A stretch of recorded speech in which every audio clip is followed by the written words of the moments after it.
So, I mean, I definitely tell everybody it's a journey, right? There's a lot of Right. up and downs, and you're consistently learning, and what you did yesterday might not work tomorrow. So, you always need to kind of adapt and evolve. But I would say one of the biggest things for me was saying no to people. Part of the reason why I started this business was to help small companies and small brands who couldn't maybe afford a large agency or didn't know how to get started and things like that.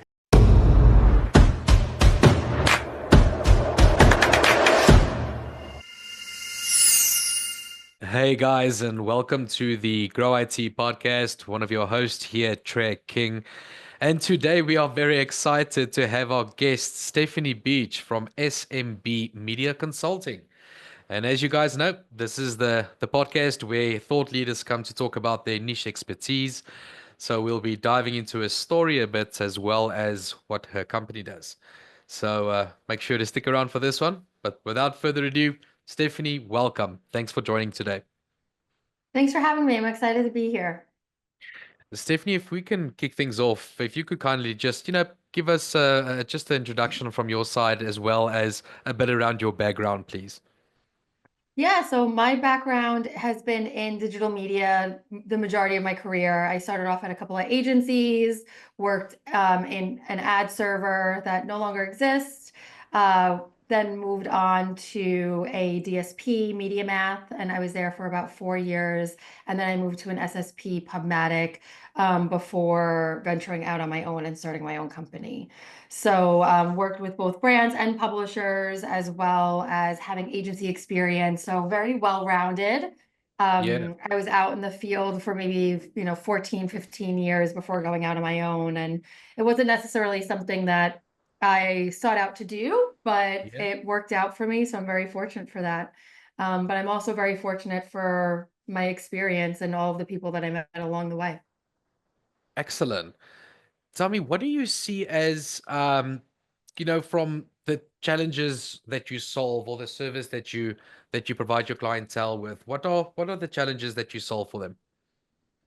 So, really, the challenge that I saw in the marketplace and what we are solving today for our clients is having expert media expertise at your fingertips.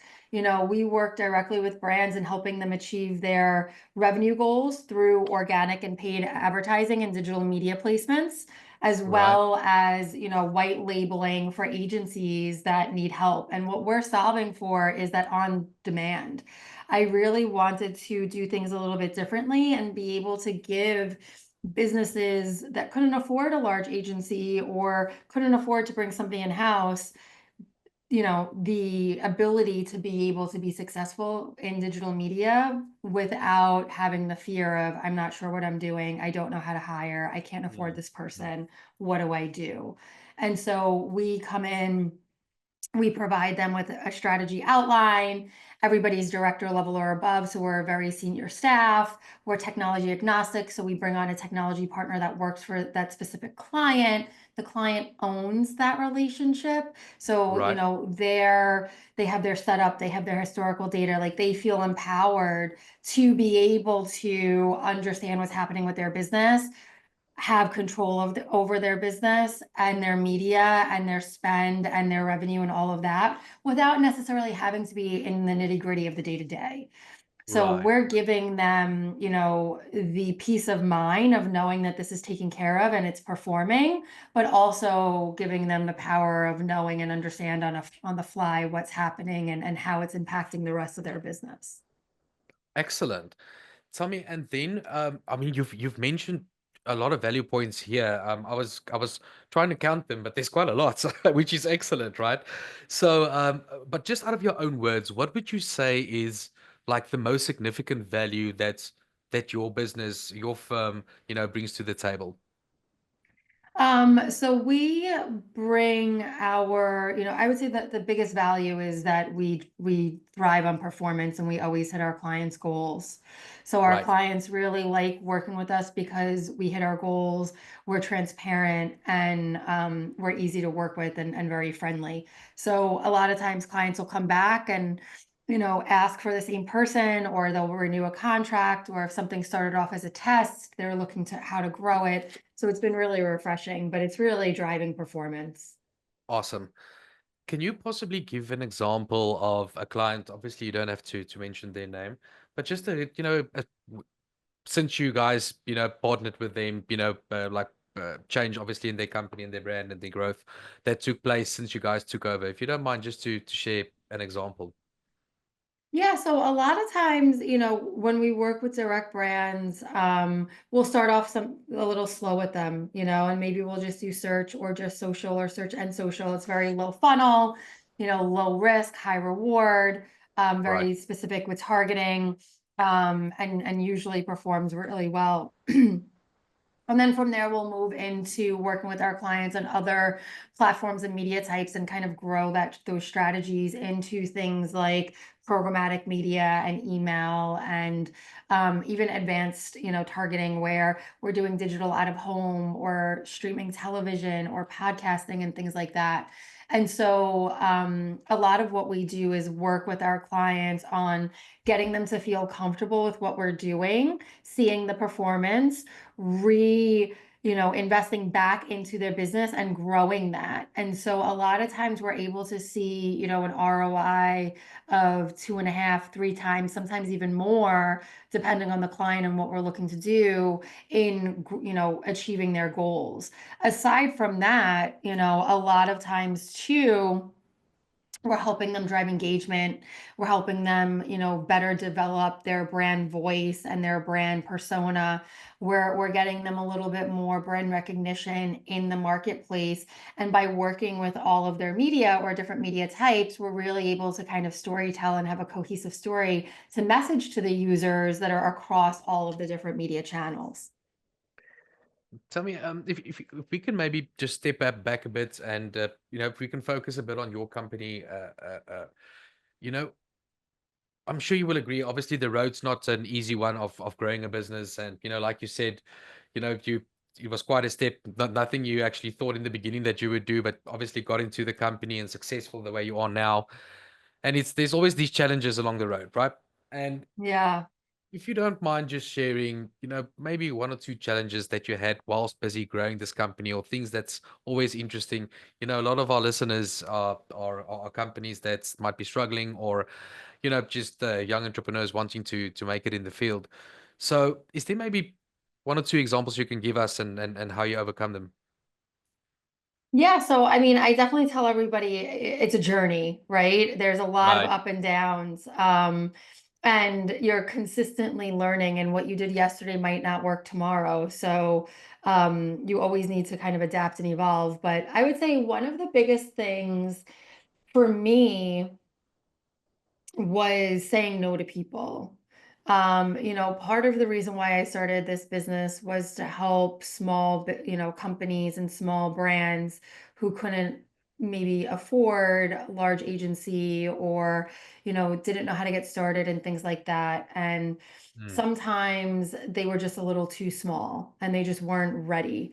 And you can't help everybody all of the time. So, yeah. maybe giving them a little bit of advice on how to get them to where they need to be and keep in contact for when they're ready for something, and I never want to build a bridge. But I think sometimes you get caught up in wanting to help everybody, that it takes up so much of your energy and your time that you're not really focusing on the things that can bring your own business revenue. Um, and the That's other such a good thing point you're I would making. Yeah, I mean, I think that especially when you're starting out, Yeah. you feel like any business is good business, and sometimes it is, but you really need to figure out, like, is this worth it for me and my time and my energy with where I am at this point in time right now? Or, maybe you can give them, a quick email or an hour of your time where you could advise them on something and, build a relationship, but move on. Yeah. Um, I, I, and then I, I the oh, Go sorry. No, ahead. go ahead. No, go. No, I just wanted to latch on that as well. I found with some of our clients on our side that it's companies and that's one thing when it comes to the B&B professional service consulting space, is where in the beginning, you rightfully said, you just want to have good business and obviously, and break bank. And then you get to a place where you want to grow or to scale, and now you've got these set of clients that not all clients are necessarily good clients, and Right. it basically eats into your operational cost, or then your operational function gets sometimes too heavy to support clients that don't give you that value or that a revenue, right? So and that's always that's like it's the balancing act. But in the beginning, it's interesting because you want to make it, and but then you Yeah. get to a place that you say, all right, now I need to, and sometimes the best thing to do is to let a couple of clients go for the sake of the business.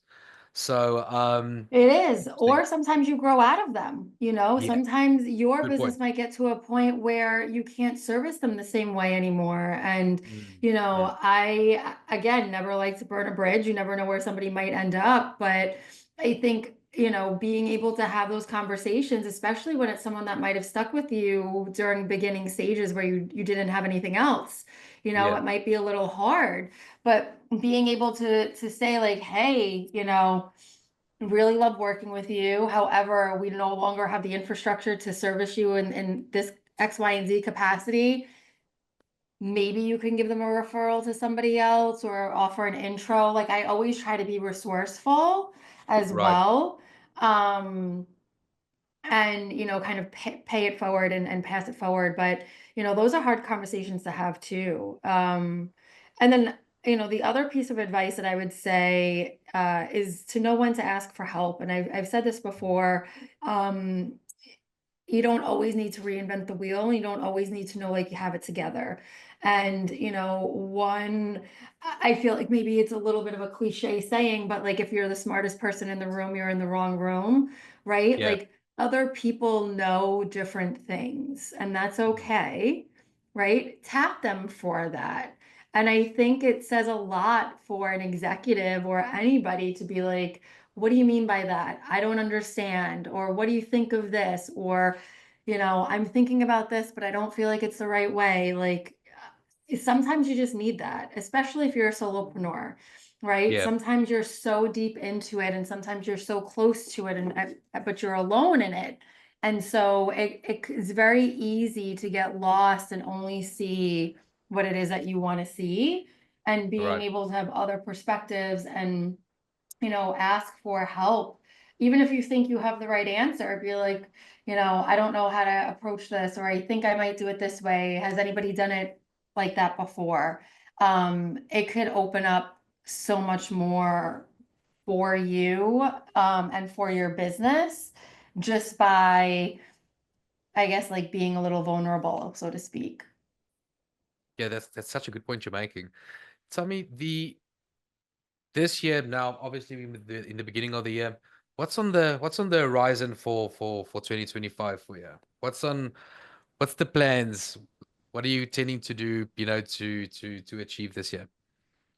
So my goals for my company this year are, so I have a podcast as well called The Digital Marketeer. Yeah, And we're looking to grow that too. We awesome. have lots of content. Thank you. I'm very excited for it. We just moved Mhm. it to a weekly show, which is really great. Um, and then we have a lot of content that we put out, a lot of thought leadership, a lot of opinion pieces, blogs, white papers on hot topics and things. And so looking to diversify more of those topics, but also looking to utilize our content a little bit more to help drive more exposure for the company, and Right. hopefully more leads. Like the goal is always to grow and to work with really innovative businesses that are interested in using media as a jumping off point to communicate with their audience and sell their products. Excellent. Well, Stefan, I need to thank you for coming on today and willing to share your expertise and your knowledge. And thank you for informing us about your company as well. Like I mentioned earlier, that value points that you bring to the table, I can fully understand why it's so successful, why your company is growing so well. Thank So I you. wish you all the best. And before I let you go, tell me, where can the listeners, where can they get hold of you guys? So you could find me on LinkedIn. My name is Stephanie Beach. It's Stephanie with an F. So Stefanie, Beach like the beach, Beach. Right. You could find me on LinkedIn, or you could email me at stephanie@smbmediaconsulting.com. Excellent. Thanks for coming on today. Appreciate it. Thank you so much for having me. Have a great day.